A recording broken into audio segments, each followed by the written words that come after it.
Hola, buenas tardes. Mi nombre es Jesús Gustavo Ponce González. Soy profesor titular de la Universidad de Cádiz, aquí en España, perteneciente al Departamento de Didáctica de la Educación Física y miembro investigador del Grupo de Investigación MOVID. Aquí os dejo mi correo electrónico por si quisieran consultar algún tipo de duda o cualquier consulta, jesugustavo.ponce@uca.es y también a través de Instagram podéis contactar conmigo. Hoy me gustaría hablar del rol del ejercicio físico en el perfil de la microbiota intestinal. Vamos a comenzar esta charla describiendo qué es la microbiota intestinal. La microbiota se considera como la comunidad que existe de microorganismos vivos residentes en el cuerpo humano. De hecho, se considera que el 95% de esta microbiota pertenece al tracto gastrointestinal y que la microbiota intestinal está compuesta por más de 100.000 millones de microorganismos diferentes, entre los que se encuentran las bacterias, hongos, virus y levaduras. De hecho, últimamente, o en las últimas décadas, ha cogido mucho auge la investigación debido a que ha sido hasta la actualidad muy poco estudiada relacionado con la salud y la función que puede tener. De hecho, la asociación humano-microbioma puede considerarse un paso de integración en la evolución y de hecho se constituye como un superorganismo. Y debido a esta gran variedad de microorganismos que viven dentro de nuestro cuerpo, yo me lo imagino algo parecido a lo que vemos en la imagen, que es como un juego de estrategia, donde viven en un mismo sitio diferentes elementos o diferentes poblaciones, cada uno con sus funciones, con sus particularidades, donde tienen que aprender a convivir. Entonces, la microbiota intestinal no es otro que millones de especies que tenemos dentro, en este caso dentro de nuestro tracto gastrointestinal, y podemos encontrar millones de especies que tienen que convivir. Para encontrar una buena microbiota intestinal o un perfil de microbiota idóneo, lo ideal es encontrar un equilibrio entre las poblaciones de especies que tenemos y que puedan convivir y llevar una función saludable lo más correcta posible. De hecho, en nuestro cuerpo vivimos en simbiosis realmente con estos microorganismos. Y de hecho, estos microorganismos más representativos dentro de nuestro intestino son los siguientes.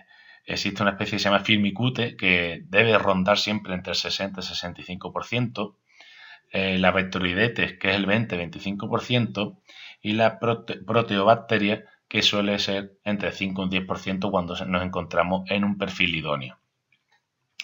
De ahí que podamos decir que lo ideal de nuestra microbiota intestinal es que se encuentre en un equilibrio entre ellas.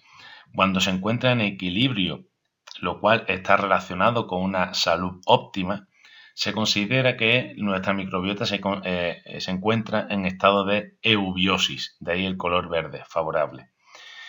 Sin embargo, cuando existe un desequilibrio de todas estas especies, ¿vale?, de estas especies microbianas, se conoce como disbiosis, que es un aumento normalmente del ratio Firmicutes-Bacteroidetes. Esta disbiosis se ha visto presente en múltiples patologías, entre ellas una de las más conocidas o más estudiadas relacionada con la microbiota intestinal es la obesidad y la diabetes tipo 2 y su relación también con las enfermedades cardiovasculares. Por lo tanto, tenemos el concepto de eubiosis, que es como el equilibrio de esta microbiota intestinal, versus disbiosis, que es la desregulación o el desequilibrio entre estas especies. Esto suele ocurrir cuando nos encontramos o diferenciamos la microbiota intestinal entre personas normopeso versus obesidad, como vemos en la imagen. Y esto viene determinado incluso desde edades jóvenes. Personas o niños que cuando van al paso hacia adolescencia, las personas o los niños o adolescentes que presentan disbiosis presentan también un fenotipo de obesidad. Por lo tanto, podemos llegar a concluir que existe una microbiota intestinal saludable que requiere un equilibrio entre diferentes especies y de biosis, ¿vale?, que aumenta el ratio de Firmicutes bacteroidetes. ¿Qué funciones tiene realmente la microbiota intestinal y por qué es tan importante su estudio? Nosotros cuando observamos este estudio donde se demuestra por primera vez en ratones con diferente microbiota intestinal, vemos el efecto que puede tener el donar microbiota de un ratón diferente, cómo afecta a nuestra salud, en este caso a la composición corporal. Aquí vemos diferentes ratones que son que tienen son libres de gérmenes, es decir, no tienen bacterias ninguna dentro de su sistema, y cuando aceptan microbiota de diferentes animales, en este caso de microbiota de animales normales, normopesos, animales obesos y animales infrapesos, ¿vale?, debajo del peso normal. Vemos, ¿de acuerdo?, los tres tipos de microbiota que pueden recibir los diferentes ratones, y cuando esos ratones le ponemos microbiota de un ratón normal, vemos que el fenotipo que presenta es normal. Cuando le ponemos microbiota intestinal a este ratón libre de gérmenes, le ponemos microbiota intestinal de ratón obeso, vemos que el ratón presenta un fenotipo obeso, y que cuando le ponemos microbiota de un ratón o valores o especies de infrapeso, vemos cómo el ratón reduce de peso. Por lo tanto, podemos concluir que esa microbiota intestinal realmente está haciendo una función directa sobre nuestra salud, más concretamente en este caso sobre la composición corporal y su relación con las diferentes patologías como obesidad y diabetes. De hecho, se piensa o se conoce que la microbiota intestinal puede estar afectando directamente al equilibrio calórico, entre otras cosas controlando el apetito. De hecho, una de lo que se piensa o lo que la literatura sugiere respecto a la microbiota intestinal es que muchas veces cuando nosotros, por ejemplo, hacemos una comida copiosa, en plan con mucha carne, muchas proteínas, etcétera, muchas grasas también, por ejemplo, nosotros, por ejemplo, hacemos esa comida muy grande, nos sentimos satisfechos y llenos, y sin embargo, cuando a pesar de estar llenos, llega un momento en que nos apetece saborear algo dulce y pedimos un postre, a pesar de estar completamente llenos. Pues parece ser que las microbiotas, las diferentes especies, parece que se nutren específicamente de ciertos nutrientes o de hidratos, de grasas y proteínas. Lo que ocurre es que cuando ciertas bacterias no ingieren su nutriente, en este caso, por ejemplo, hidrato de carbono, lo suficiente, empieza a mandar órdenes al organismo para despertar ese apetito o deseo por algo dulce. Esto es algo que está en fase todavía de experimentación, de estudio, para saber realmente este efecto en el apetito. Este estudio relacionado que hemos visto en ratones se ha hecho en humanos, es decir, se ha hecho, de hecho en España aquí somos pioneros y somos en este caso top mundial en terapia de trasplante fecal. ¿En qué consiste esto? Consiste en coger a través de las heces las bacterias buenas o que son saludables, hacemos un procesamiento para construir o pastillas, píldoras o diferentes líquidos, y a partir de ahí hacer el trasplante fecal, es decir, ese trasplante de esas bacterias buenas a la persona que está con patología a través de la boca o a través de colonoscopia.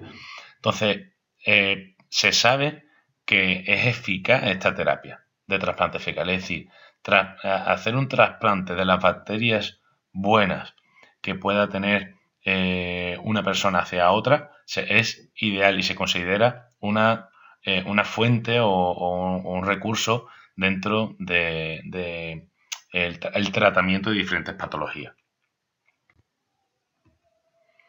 De hecho, nuestra microbiota intestinal tiene diferentes funciones. Por ejemplo, la microbiota intestinal se relaciona que fabrican diferentes vitaminas, entre ellas la B12, la K y la folato. Enseña también a nuestro sistema inmunitario a distinguir aliados y enemigos. También nuestra microbiota intestinal produce moléculas importantes que van a desplazarse en diferentes partes de nuestro cuerpo a hacer su función relacionada con la salud. También nos van a defender contra microorganismos nocivos. Van a influir sobre las calorías ingeridas y van a ayudarnos también a producir serotonina, que es una sustancia importante para una función intestinal óptima. Bien, relacionado con nuestra temática, que es un poco con obesidad y diabetes, que es donde lo queremos enfocar esta clase, vemos que producen moléculas importantes que se desplazan por el cuerpo. Es decir, la microbiota intestinal es capaz de producir mensajeros, ¿vale? Y que va a regular diferentes procesos.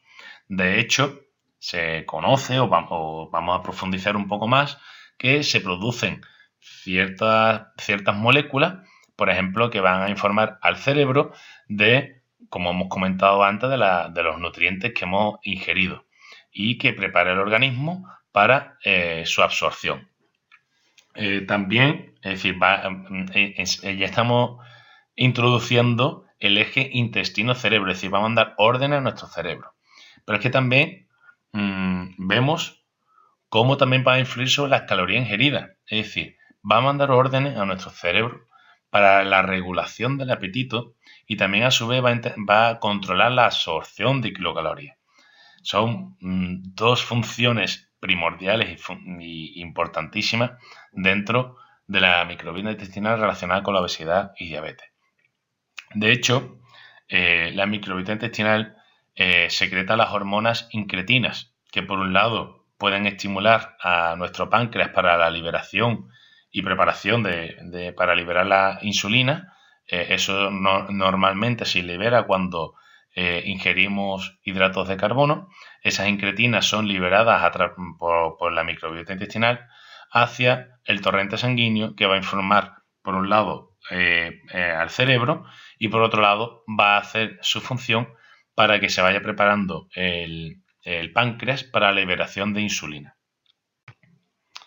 Por lo tanto, introducimos el eje intestino-cerebro, es decir, existe una comunicación entre nuestra microbiota intestinal, entre nuestro intestino y el cerebro. De hecho, este eje intestino-cerebro consiste en una comunicación bidireccional, es decir, que también el cerebro manda información entre el sistema nervioso central y el entérico, vinculando los centros emocionales y cognitivos del cerebro con las funciones intestinales periféricas. Es decir, que también nosotros, nuestro comportamiento cognitivo, el estrés que podamos tener, miedo, ansiedad, va a afectar también a su vez, por eso es bidireccional, a nuestra microbiota intestinal. Vemos en la imagen, una imagen cedida por el profesor José Emiliano Mesonero, donde vemos en este intestino-cerebro, vemos cómo afecta diferentes aspectos como la alimentación, genética, epigenética, incluso el parto, el medio ambiente, los fármacos que nos tomamos va a afectar a nuestra microbiota, por supuesto, y lo que nos va a llevar, o lo que nos conlleva la charla de hoy, el ejercicio físico. Veremos cómo el ejercicio físico puede modular esta microbiota intestinal. Pero por otro lado también vemos que la ingesta de alimentos, el comportamiento cognitivo, el estrés, interacción social, miedo, ansiedad, puede afectar a este eje intestino-cerebro. Por lo tanto, puede estar o está totalmente relacionado este eje intestino-cerebro con la ansiedad, la depresión y desórdenes gastrointestinales. Y sobre todo, relacionado con lo nuestro, también con el apetito y la alimentación. De hecho, en esta revisión vemos cómo una alta diversidad se asocia o se encuentra principalmente en personas normopesos, mientras cuando nos desplazamos hacia la derecha con un BMI alto, esa diversidad microbiana disminuye, afectando a un fenotipo más obeso. Eso afecta lógicamente a la producción de ácido graso de cadena corta, a diferentes parámetros o mensajeros que va a afectar también al mal funcionamiento, entre otras cosas, a la sensibilidad a la insulina, pudiendo provocar resistencia a la insulina y la aparición de diabetes. Y como hemos visto en la imagen anterior, está afectado por medicaciones. La dieta que nosotros comamos, los alimentos probióticos, prebióticos, van a influir directamente en nuestra microbiota intestinal y, por supuesto, lógicamente, por nuestra genética. Nos queda por contestar si el ejercicio puede alterar esta microbiota intestinal y puede afectar, por lo tanto, a nuestra alimentación, a nuestro apetito por ciertos alimentos, a la funcionalidad que pueda tener en el metabolismo, etc. Si volvemos a la diapositiva anterior, lo que queda por resolver es saber la duración del ejercicio, cómo altera esta microbiota, la frecuencia, intensidad, tiempo, tipo. Estas preguntas quedan totalmente por descubrir, puesto que no se conocen actualmente cómo pueden alterar.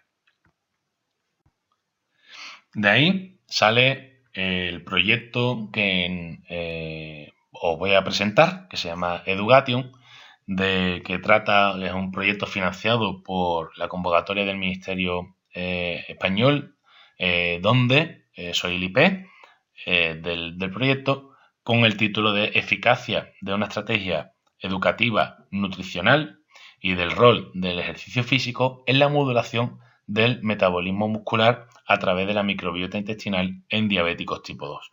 Os voy a explicar en qué consiste este proyecto, donde vamos a intentar, entre otras cosas, determinar el modelo y tipo de ejercicio, cómo puede regular la microbiota intestinal y su influencia en los diferentes procesos biológicos relacionados con la salud. De hecho, planteamos la introducción de este proyecto en el que cuando nosotros hacemos una ingesta excesiva de energía combinada con un bajo gasto calórico, que es lo que suele ocurrir en la población, plantea un exceso o acúmulo de adiposidad, creando obesidad y desarrollando también diabetes tipo 2. Y hemos visto que estas enfermedades, estas patologías, se relacionan con disbiosis de la microbiota intestinal. Eso es algo que... Perdón.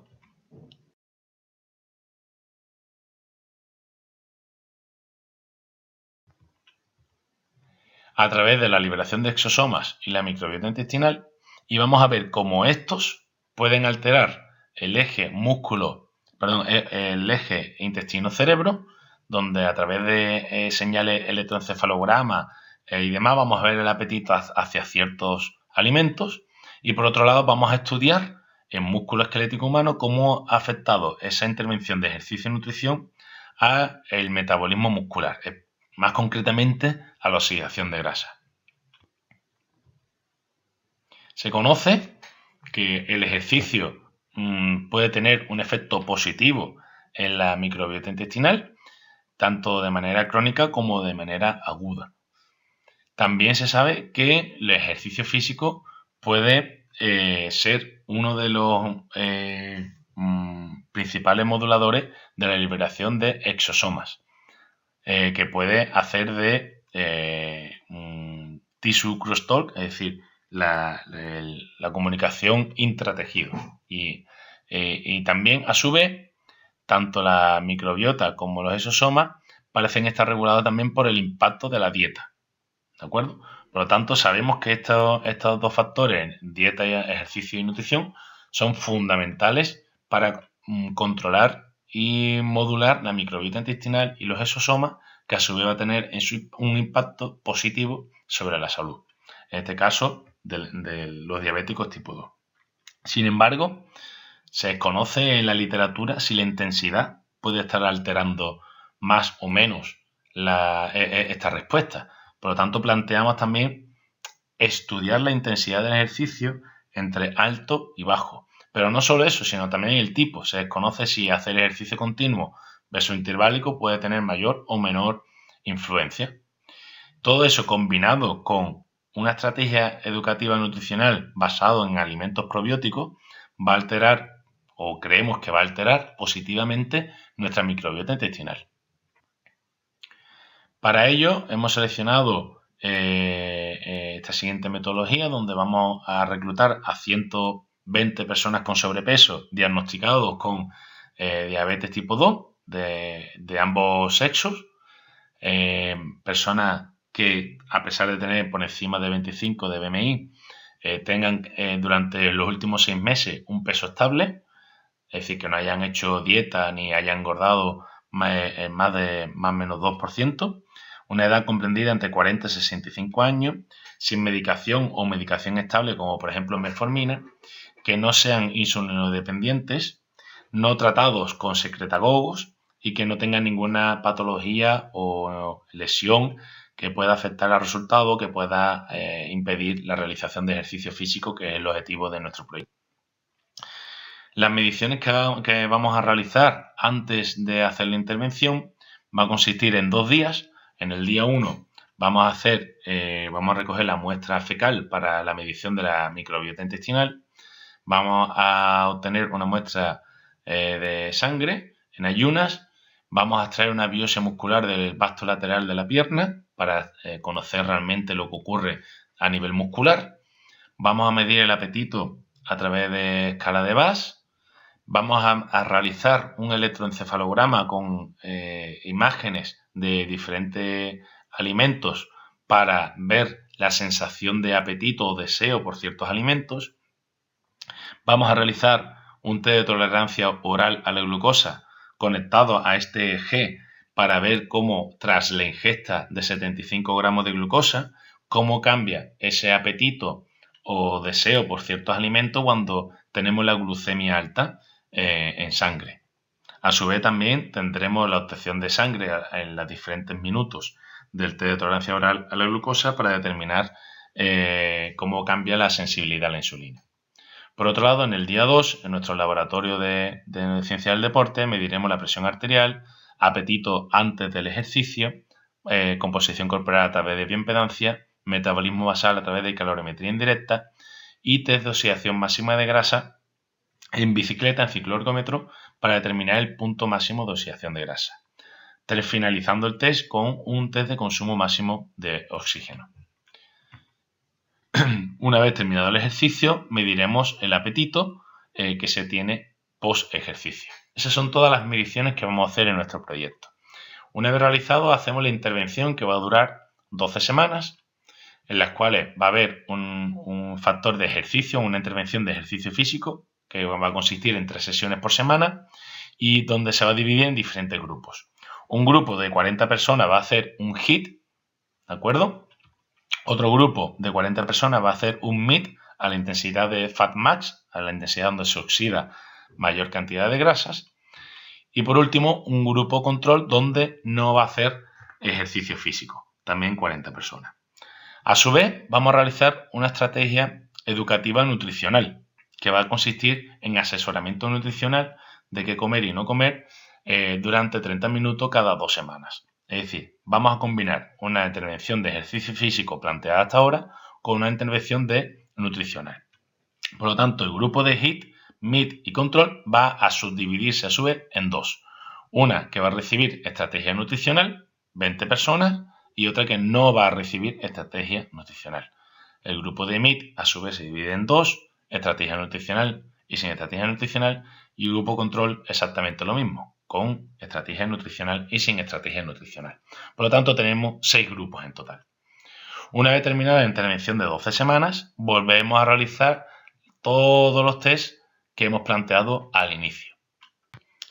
Concretando un poco más en detalle las mediciones que vamos a realizar, vamos a hacer el muestreo de fecal, vamos a hacer el test de tolerancia oral a la glucosa, donde vamos a medir diferentes parámetros a nivel basal, como glucosa, insulina, triglicéridos, colesterol, hormonas relacionadas con el apetito, adipoquinas, otras hormonas, e incluso factor de FTO de polimorfismo, y vamos a estudiar los exosomas, el perfil de exosomas, que contienen, qué microRNA, ARN, etcétera, contienen esos exosomas en su interior.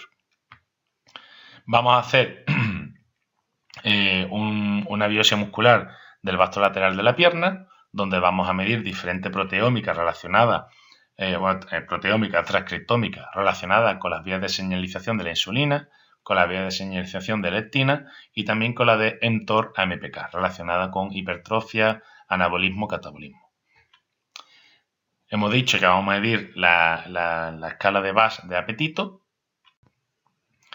Vamos a proceder a hacer en basal un electroencefalograma, como hemos comentado antes, con diferentes imágenes de alimentos procesados, de bajas, altas calorías, vegetales, etcétera, donde vamos a poder estudiar cómo cambia la actividad electroencefalograma ante los diferentes estímulos con diferentes comidas.